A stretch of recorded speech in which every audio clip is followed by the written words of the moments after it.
Hey, present tense, it's Carly. Say, getting on here again for the second part of the video. I said I wanted to hop on again this weekend and share a little bit more about action because another thought that kind of popped in my head when I was making Thursday night's video was this issue that some of us, and maybe we've realized this, maybe we haven't, or maybe we've been open about it, maybe we haven't, but some of us really deal with procrastination. So when we want to take actions on goals or take action as a reaction to things that happen in our lives, it can be really difficult because we automatically struggle with procrastination.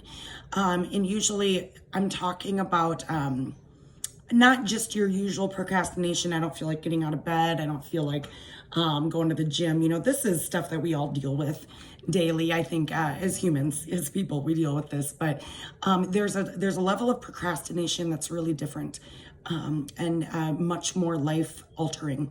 And that is the kind of procrastination that comes as a result of being through a trauma or abuse. And I want to talk about this today because it's very important, because I know that there are people on here who have been through those things, and myself included.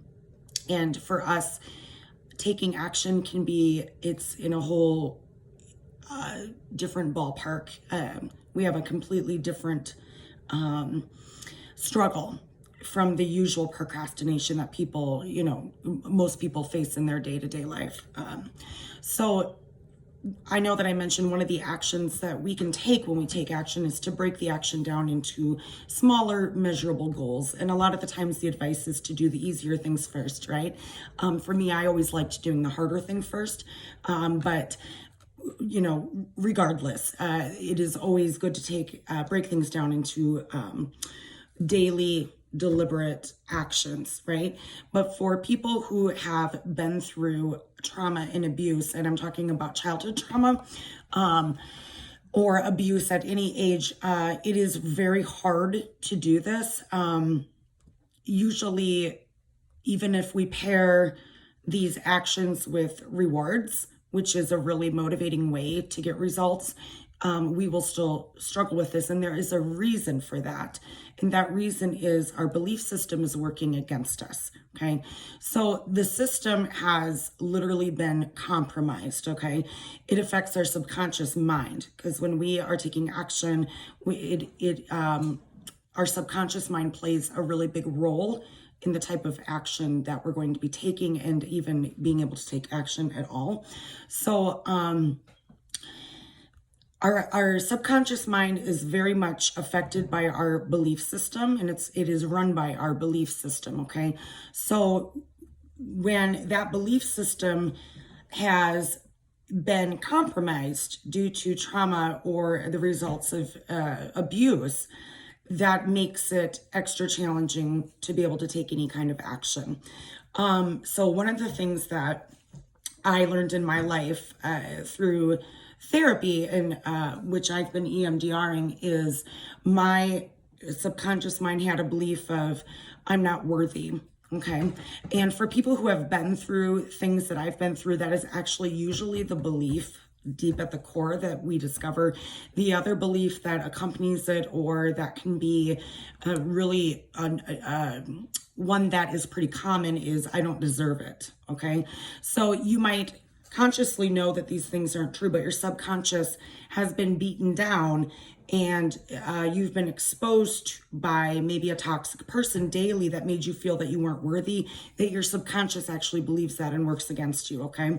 What has helped me with that is EMDR therapy, in that specifically around that I am not worthy belief, getting to a result of realizing I am worthy. Okay. That has helped me. The subconscious mind is very habit-based as well. So, it learns from consistency. So again, if you, had someone in your ear daily, whether when you were a child or a relationship or friendship or a family member that you're close to daily, basically making you feel that you weren't worthy, that is what your subconscious mind default believes. Okay. So what really does work is needing to go about action using both the subconscious and conscious minds.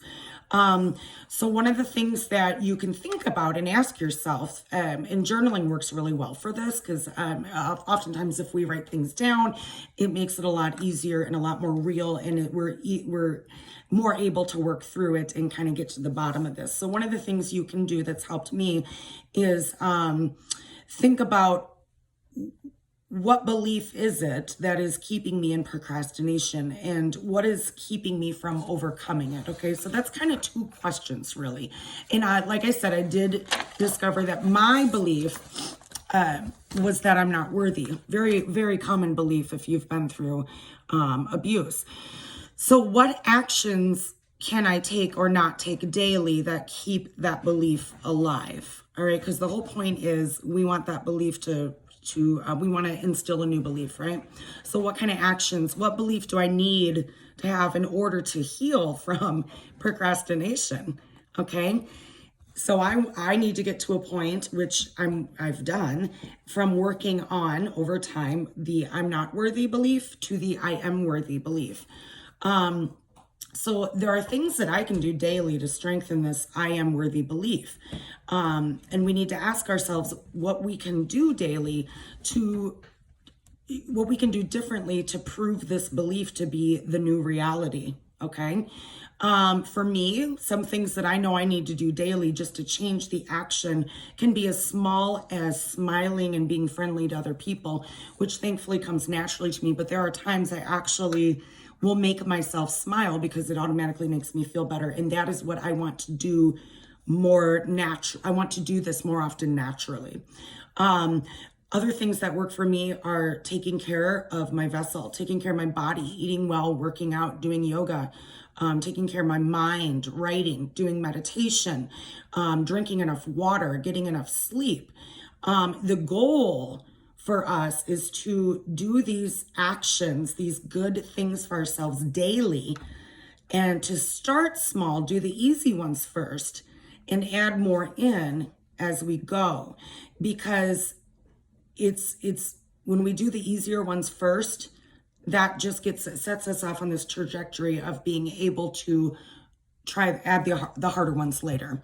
So this would be a case where I actually try to do the easier ones first. Like, for example, this is the silliest thing, but to get enough water makes a huge difference in my day-to-day life. And over time, I use this app called Plant Nanny, where every time I drink a glass of water, I feed this little cute, adorable plant, and it grows. It's got like this little face and everything. And oh my God, it's just so funny. It like preys on our instinct to take care of things. It's great though, you guys, it works.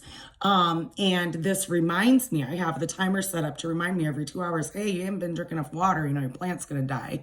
There you go, I'm gonna drink more water. So there's one thing I can do for that. So then we think about actions we can do. What's gonna inspire me to eat better? What's gonna inspire me to get my butt to the gym or to do yoga? But once we can do these things consistently, what happens, which is really amazing, what happens with our subconscious mind is we now have an evidence base. We have evidence that this new reality, and our subconscious mind will believe it. It's incredible, you guys. It's incredible the way that psychology works. So when the subconscious mind now has rewritten the I'm not worthy into I am worthy. And do people who have been through things like this, do they need to work harder against procrastination and harder to take action? Yes. Yes, you do. I'm sorry. It's not your fault, but you do have to work harder, but it's not impossible and you can do it. So I wanted to bring that to the table today for those of you who are feeling beyond stuck. You know what you need to do. You do struggle with procrastination, but it's maybe to that point where you really have an issue with procrastination. And if you've been through childhood trauma, or you've been through abuse, or you've had a close relationship with someone who's toxic, this is what's going on. And you need to change the subconscious default mind, okay? I promise you that it helps, it works, and there is hope.